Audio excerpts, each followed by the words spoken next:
Okay. Welcome everyone to Quantum Leap Live. And Corey and I have a special guest today, Mike Macedonio, who's really a leading business person in the East Bay area, but also internationally as well, as we're going to get into. And Corey, I first wanted to just do our check-in, if you don't mind introducing yourself, as just for people maybe just tuning in for the first time. Yeah, hey everyone, Corey Knott here, and I am business coach with Take Wing Coaching and co-host with David on this podcast. And this week we're excited to have a house in escrow, so that's kind of our big news and taking up a lot of our time.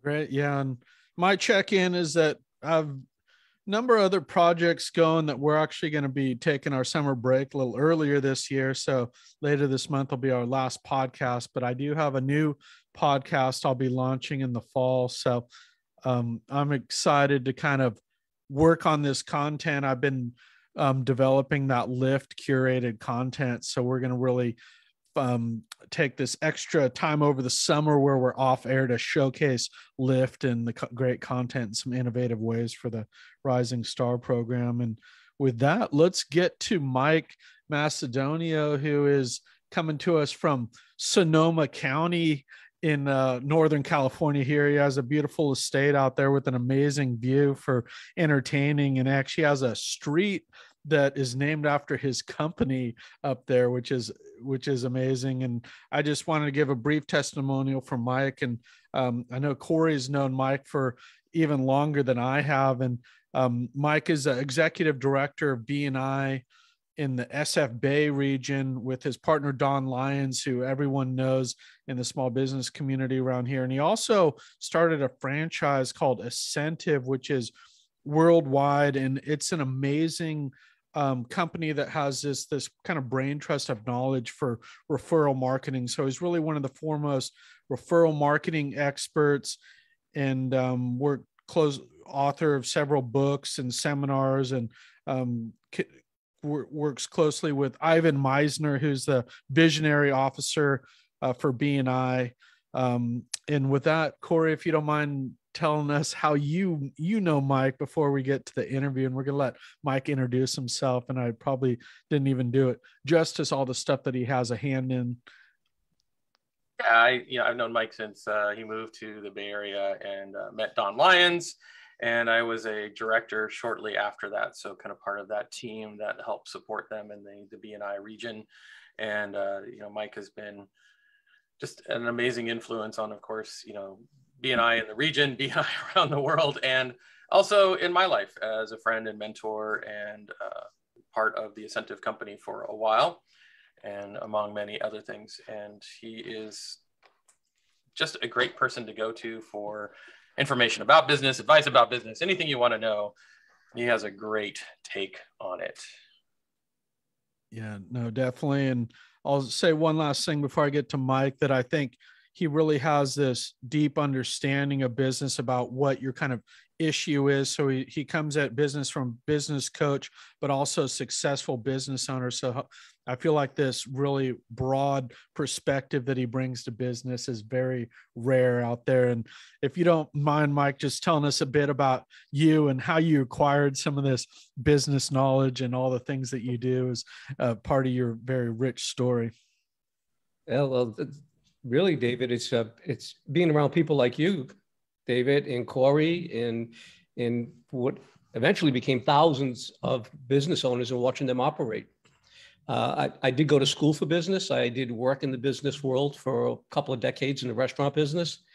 But it was really when I got out of that and started getting out on my own. I had this strong desire to have my own business. I always did, from having a paper boy as a kid to, but leaving college, out of necessity, I had to make a living. And that was out of necessity. But over the years, I just got so frustrated that I had to do something on my own, even though I was dabbling in business. I was dabbling in real estate investment. I was dabbling with an ice cream shop. But when I decided I was going to do something on my own, I really didn't know what I was going to do. And I was willing to do anything that I was going to take to be my own boss and be my own boss. That was it. And that's when I found BNI, and getting into that environment of business owners, it was inspiring to me. It's like, maybe I want to do what she's doing, or maybe I want to do what he's doing. Like, again, truly not knowing what I was going to do, is I was just doing a whole bunch of stuff to make money. And little did I know that that would be the brain trust of people that I would continue to learn from the business owners that were involved in BNI, to the BNI directors that were supporting them, right up to Ivan Meisner.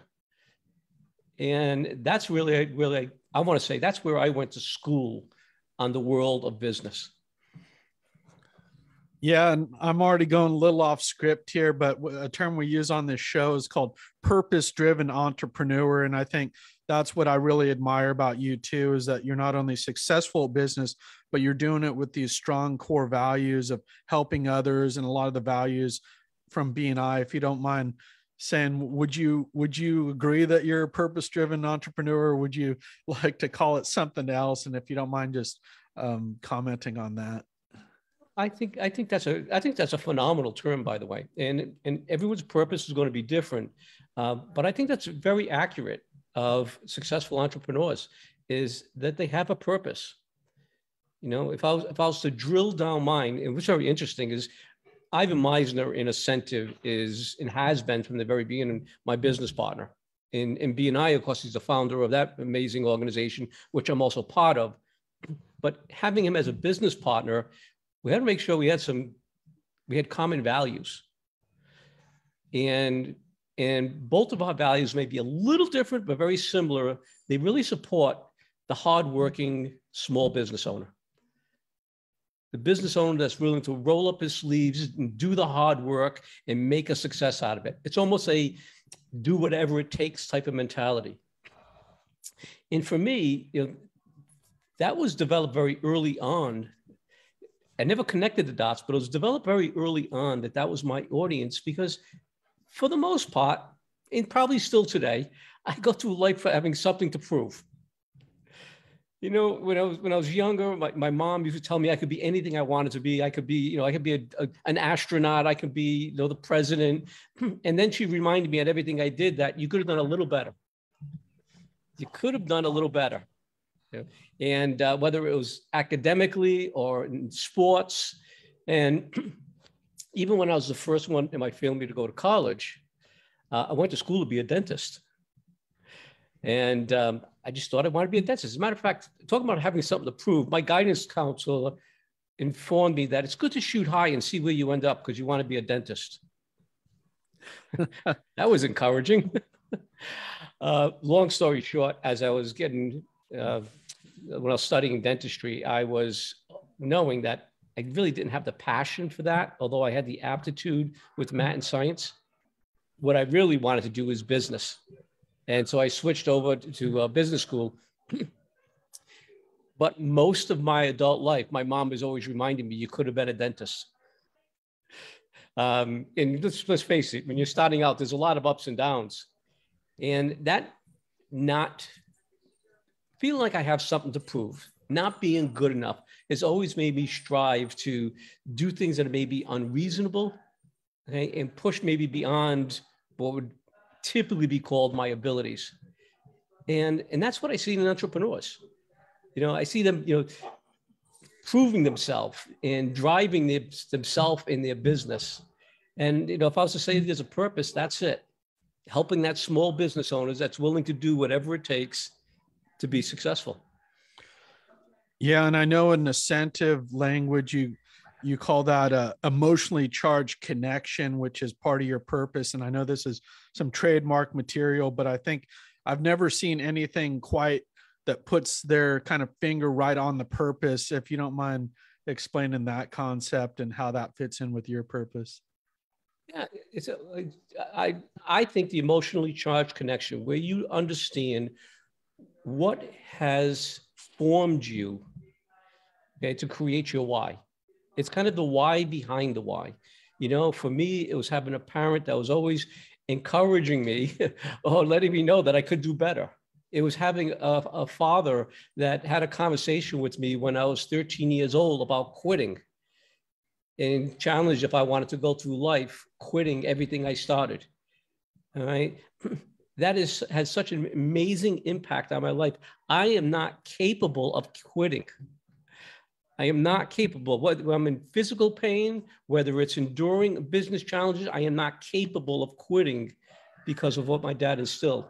Even today, no matter what the accomplishment is, my initial reaction is, I could have done better. You know, and some of the accomplishments are kind of out there, and still it's like, I think I could have done a little better. You know, once you understand that, that's when you can use it to drive where you're going and who you want to do it with.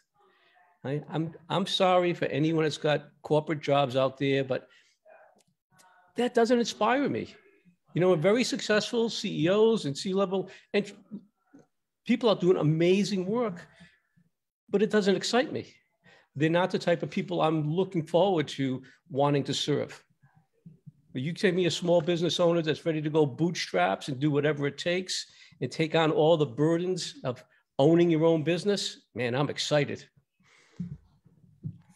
Right now, and I'll just say a quick testimonial there that one of the early workshops I went to was an incentive workshop put on by Corey, and he went through the process of this emotionally charged connection. It's a hugely powerful thing to be able to discover, and there's a certain process to get at it that you have to be experienced. And I can only imagine how the depth of you've went through with people with that, and what that can do for you in business is incredible. And you know, we can maybe come back to some of this stuff, but I did want to back up a little bit and just talk about this company Ascentive that you founded, which I really admire as being an industry leader in referral marketing, because you actually have representatives all over the world that teach referral marketing. I'm interviewing a guy, Phil, who you introduced me to in Dubai.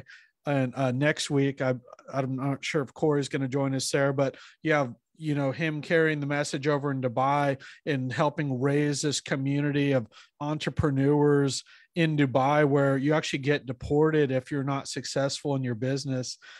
So it really is a life or death for a lot of people to have these tools, and you have some of the most powerful tools to build business in Ascentive. So if you don't mind just telling us a little bit about Ascentive and how that came to be. Well, in the mid-90s, Ivan Meisner, along with founding BNI, was also a college professor. And what he wanted to see in universities is courses on business networking. You know, this is such an important part of any small business owner's marketing. Why isn't it taught in college? And basically, they would not hear of it. This is not something we do. We're not going to do it. And eventually he got frustrated and says, well, if you're not going to do it, then I'll do it. And him, along with some other people inside of BNI that he teamed up with, created a college curriculum, a plan that's going to show you how to leverage relationships, how to build your business around networking and referrals. And it was a college course. It had a syllabus. It had assigned readings. It was a college course. And at the end, you created what was called a WOMBAT plan, word of mouth business acquisition tactics, the WOMBAT plan. I was hooked. I mean, I was at that point addicted to learning this world of referrals and networking that BNI introduced me to. And in having access to people like Ivan Meisner, who's the guru around that, and some other mad scientists, I was just addicted, absolutely addicted. And the way Ascentive got formed, like that's the why it got formed, because it wasn't being accepted in colleges. The how was a little bit unique. I'm really proud of the way it happened, but it was very unique. This curriculum was being made available to people inside of BNI to license. Okay, so you can take this curriculum, you can teach it, but you only could teach it one way, and it had to be supported with the syllabus and training materials. Well, let me tell you, telling entrepreneurs how they're supposed to do things, that was a disaster. And then there was a small group of people, myself included, Ivan Meisner, a couple of other mad scientists. We wanted to do more with it.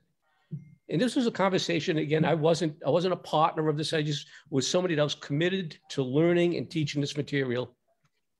And so we literally are in a meeting together and saying, we can do so much with this concept. We can do so much of what this company can become. At that time, the company was called Business Referral Institute. Of course, got abbreviated to BRI. Now here we are. All of us are involved in BNI, and we've got this company called BRI. We got a little bit of a branding problem. But the conversation was very, very, very powerful because everyone saw that this could be something that's high value and help a lot of people. And we made two major commitments. The first commitment was, even though this was kind of a license also, what we all agreed to do is we would kick into this company that doesn't even exist, by the way, 10% of our revenue. Right? 10% of our revenue was going to go into this company called Referral Institute. Now, the other commitment that we made is that we would all contribute our expertise as we develop trainings and programs and presentations, that we would provide that to the company. And here's the key, and not be able to take it back. All right, so if I brought my bat to the table to play baseball and we form a baseball league, I can't take my bat because I want to go home. All right, so, and everyone agreed to that. And the brain trust we had back then was very effective. They were great at creating, and this is how the early days of the company was formed. Was probably a year or so after that, I got a call from Ivan Meisner. He says, I want to do this, but I need somebody to run it. Would you like to be the managing partner? We're going to partnership, we'll form this company. And then in a short period of time after that, we questioned whether franchising would be a good model for this company. And that model required several things. It required, first of all, the partners that were involved. And at that point, there were three of us, that the partners involved all agreed unanimously. And then we said, we want to also go out to the trainers that are part of this brain trust and ask them, because franchising means, we're going to have to pony up. There's going to have to be some structure. There's going to be a lot of things that we need to do. And we got 100% buy-in. Everyone says, yes, that's the type of company we want. An interesting note before I turn this back over to you, while we were doing this, we still had this license thing that was going on. And what was interesting about the license model is they're the ones that paid next to nothing to have it. They were the ones that wanted all of the things that were available in franchising, support and conferences and all of those type of things. And it was also the side of my business that made the least amount of money, causing the most amount of problems. So where am I going with that? That's how I met my wife. That's how I met Dawn Lyons. She was referred to me, but she was referred to get a license, something I did not want to sell. And I'm on the phone with her, and she's basically challenging me whether the material would be good enough for her. And all I want to do is get off the phone with somebody that I don't want to do business with. And story after that changed quite a bit when she did get involved, and we got connected. So that's how the company formed. I don't know many companies that form by people getting together saying, well, we have collective expertise, and if we also throw in money together, we can create something amazing. And I think any company that does that, I think, starts with a base culture that is sustainable. Yeah, it's something that Gail and I work with some people on, and I think that what you had the benefit of was, as you said, you had the shared values, but you also knew it, right? You put that all together, and I think what's been great about Ascentive or Referral Institute at the time is, since it's all about relationships, you guys came in with that solid foundation of relationships, and where people tend to fall apart is that lack of knowledge of each other, and how they're going to operate. So it's a pretty amazing story, I think.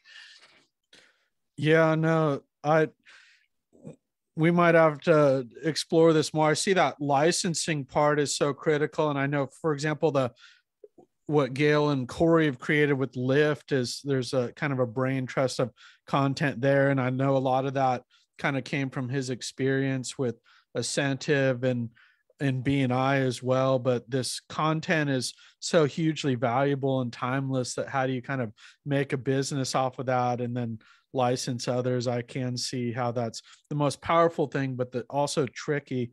And I did want to, we'll leave that discussion for another day. But I did something that caught my eye last time in our discussion, kind of brought me full circle in my career. And when I started in politics, a mentor of mine said to me that, you know, you're not going to need a website or anything. All you need is you. It was kind of like setting up a referral-based business that you don't do any work unless it's by referral. Essentially, the work is just going to come to you. You just have to be good at what you do. And that's what I did. And it worked for me in politics for a long time. And brought me to what you did with Ascentive is you decided that you're only going to allow people to have the Ascentive franchise by referral. If you don't mind just discussing that point and how that came about and your experience there. Yeah, and it's not necessarily anything that I've recommended to any other businesses. Now, going back, I had been, again, addicted to learning this word of mouth, referral-based networking style. I was addicted to learning how to create that plan. And at this point, I was actually helping people create those plans.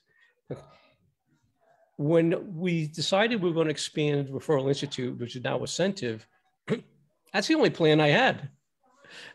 You know, I had what I was most familiar with, and that is a referral marketing plan.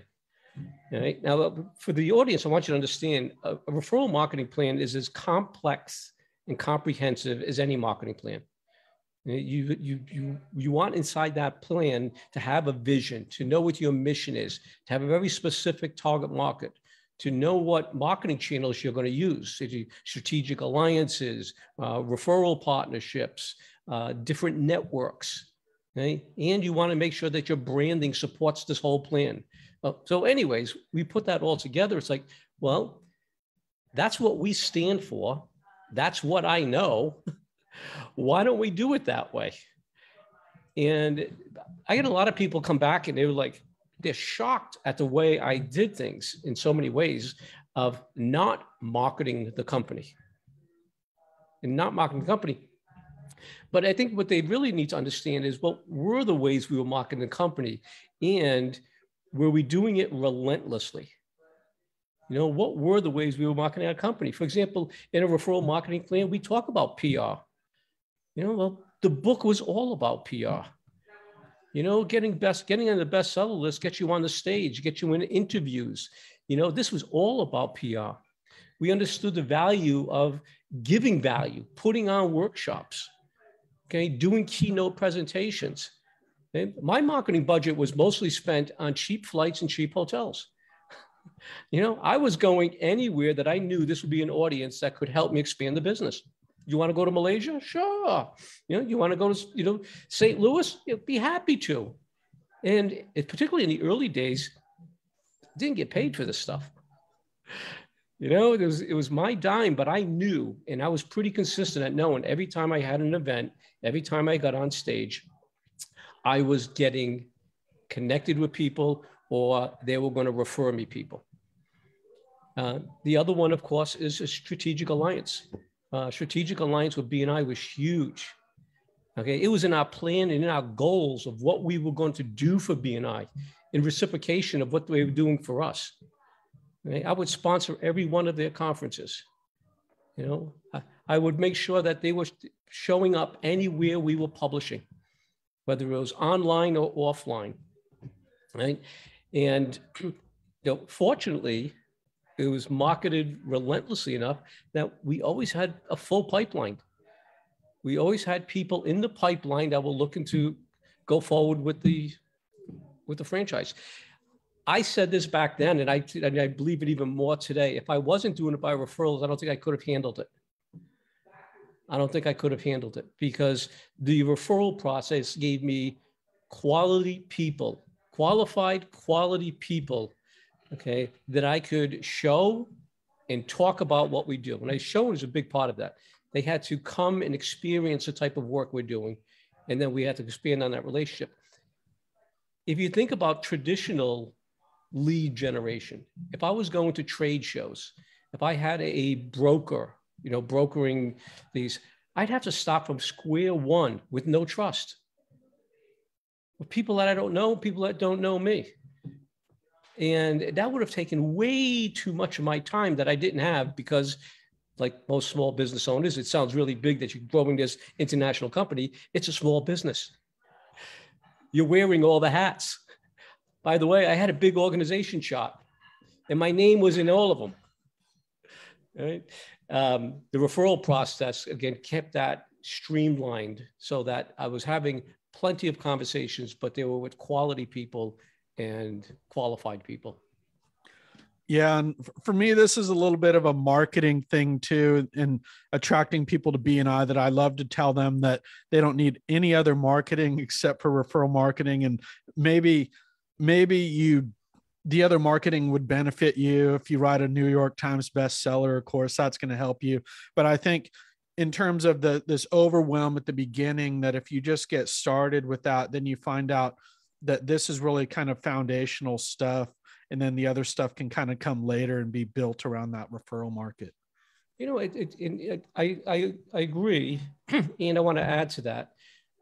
It works, and it'll work exceptionally well for people that are relational. If you're a relational type of person, leveraging those relationships to build your business, leveraging the relationships for information and support, okay, is the game changer. Now, there are people that just aren't that way and are very successful. My sister would not survive like this. Okay, but you put her out there and you let her cold call and direct prospect, she can build a company overnight, and she has. Okay, that's their way of doing it.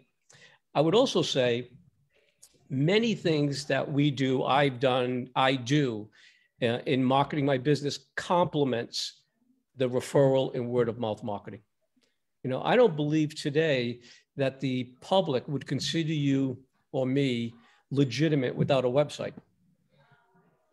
It's in some cases, it's the tangible evidence of expertise. I've actually had people that I've worked with who said, I'm doing all the business I need by referral. I don't need a website. And I'm like, you may not, but your referral source might, your prospects might, that's like me saying I can do business without a business card. Maybe. All right. But why not make it easier for people to do business with you? Great. No, I agree completely. I'm going to turn it over to Corey in a second. I'll just say one more thing that I noticed those different pieces out there, like the business card and the website.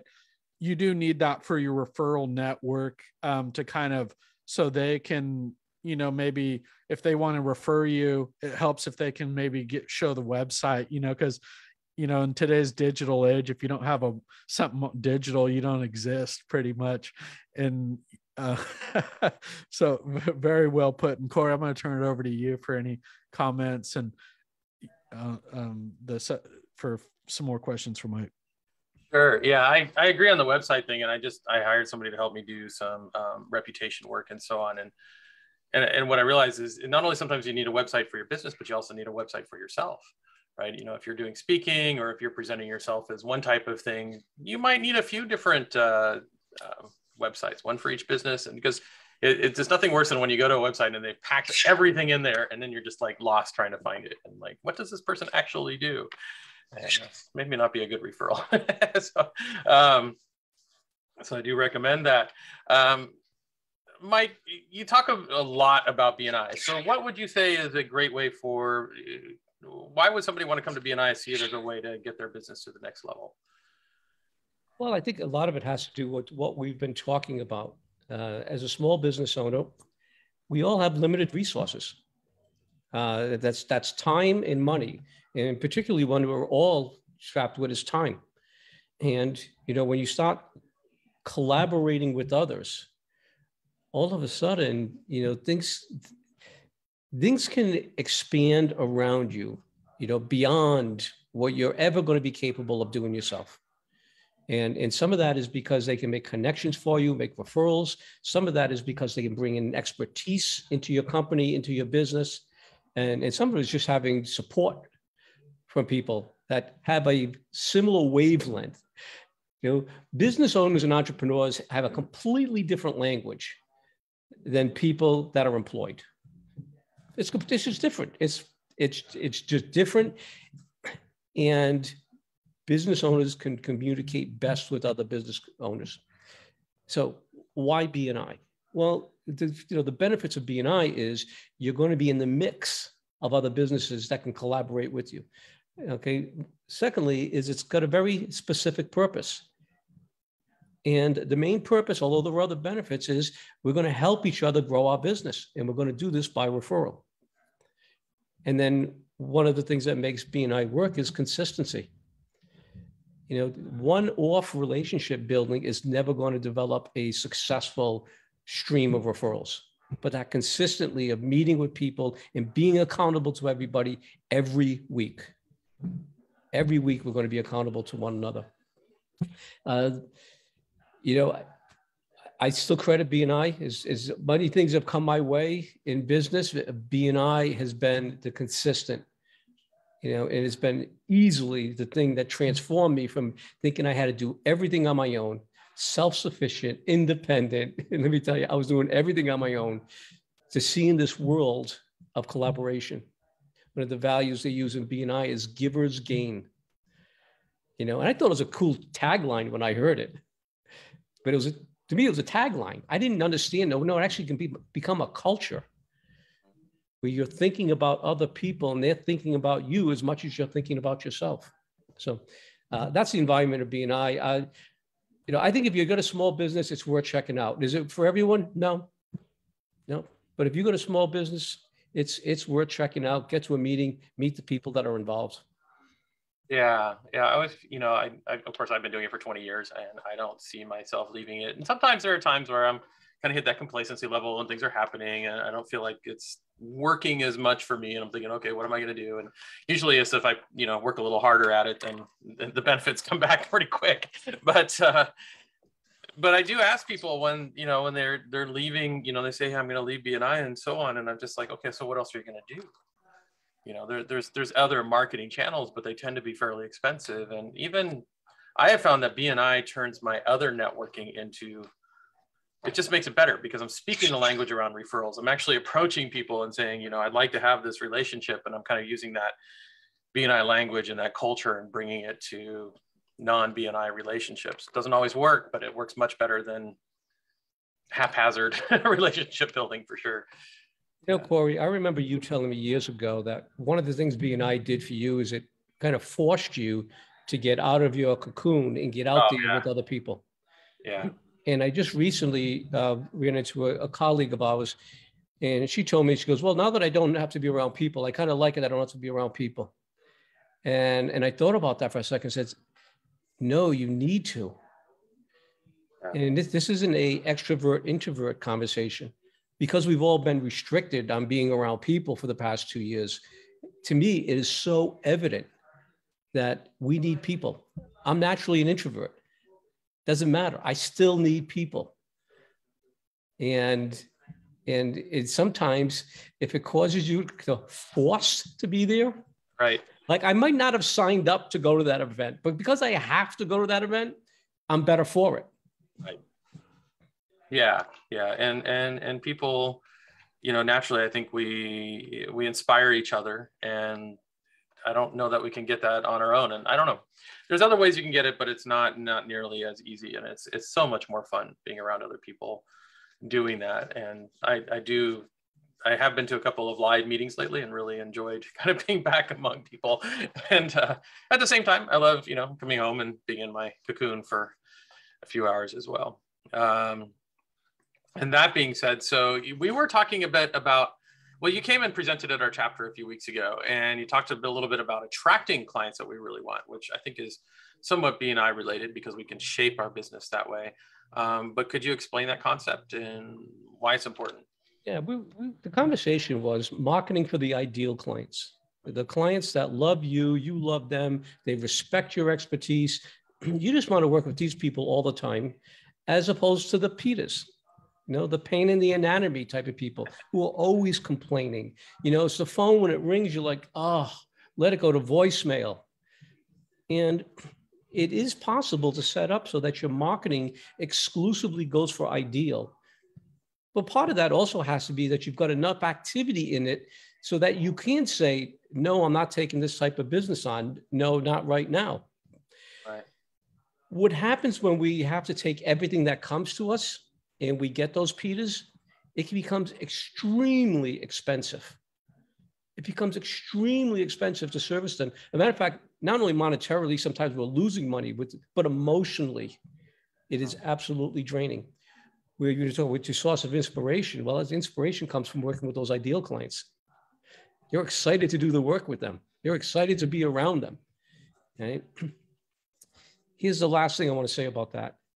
For that to happen, you have to be marketing relentlessly. You have to be marketing relentlessly so that you do have a full pipeline of referrals coming in. If you don't have that full pipeline, you're going to take anyone. I've had people come back to me and say, well, Mike, that'll work once I'm successful enough. Okay, you could already be doomed by then. You could already be buried in Peters. Right? You truly could start right now. And even if right now was your first day, that I'm going to define, these are the type of people I want to work with. These are the people that connect with me, with my emotionally charged connection. They're a lot like me. Yeah, and my experience is that sometimes that it takes a little while to learn who those people are, and that may change over time as well. And it just gets better and better if you kind of continually focus on who is your target market. It just gets better, and it gets easier to ask for those things, and then to find the people in BNI and the rest of your network who can bring you those people. I think and that just gets more fun because then you're hanging around with people you like and who have the same kind of people in their network. I know, Corey, you train that as well. And I'll just say one thing that you guys both have showed me is to look for these core values. Once you do that work on your core values and your business values, then you can find that in other people better. And those are the ideal clients of people that share some of those values. I know Mike used the example of Ivan Meisner. It's why you gravitated towards him and been lifelong collaborators with him, is you guys share similar values. And I also want to just say that BNI makes business fun. It's just fun to be around other people who share values and are doing all these great things. It's why we have these great discussions, why when we show up to our BNI chapter every week, we meet people and we just have a fun time. So that was something that was really missing in business for a long time for me before I found BNI. And I know we just have a few more minutes left. Corey, maybe we want to ask him that last question. If you have any closing comments, and we'll end it in a couple minutes here. Yeah, I mean, when you start talking about fun, there's always, it's always fun to bring up with Mike, the topic of the people who are not fun, but and how to deal with that too. And my philosophy is just, try to ignore them as much as possible because somebody around there probably finds them fun. But what do you call them, Mike? There's a principle in networks, and it could be any network. It could be a family, it could be work. There's always going to be one fun sucker.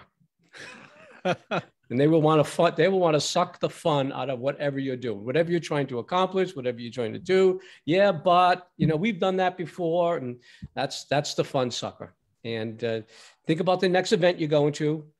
Can you think of that person? No, well, if you can't, there's always one. No, but I tell you though, it's in. A lot of times we think it's very easy to eliminate fun suckers out of our network. And unfortunately, it's not. Sometimes they're still family, they're still associated with us in business. The best advice I ever give people when they find fun suckers interrupting the flow, do what you can to recruit them. Yeah. Do what you can to recruit them. Because if you try to squash them, they will come back with a cape and be a super fun sucker. Yeah, but if it's possible to recruit them, to have them be part of the cause, it'd be the best solution possible. Yeah, I do a lot of work around mindset and context, and I think that we can all be fun suckers in the right context. It's just Good like point. that's the thing that that just triggers you, and then you go off, and people are like, "What happened to you?" So, good idea to recruit them. So, who is your ideal connection, Mike? I love people that inspire me, and that's kind of what this conversation is all about. I like people that have purposeful entrepreneurs, like you're talking about. People that want more for themselves, but it's not only about them. Okay, they want more, but it includes family, friends, associates, and those are the people that I enjoy being around. Those are the people that inspire me. Those are the conversations that have me leaving, doing way more thinking. Right. I like that line. Excellent. Well, we're just about time. Mike, want to thank you for coming back on the podcast again. We'll likely probably have you back on early next year. Maybe in the fall. We'll see how things go, but we'll be talking to you soon through our BNI connections. I always look forward when I show up at a meeting and you're speaking. So, well, it's my pleasure being here with you, David and Corey. If there's other speakers you'd like to be connected with, I'd be happy to connect any of my network with you. I know they're going to enjoy this conversation with you guys, and it'll work out for everyone. Yeah, thank you, Mike. Great. Well, that's Mike, Dave, and Corey signing off. Thanks, everyone.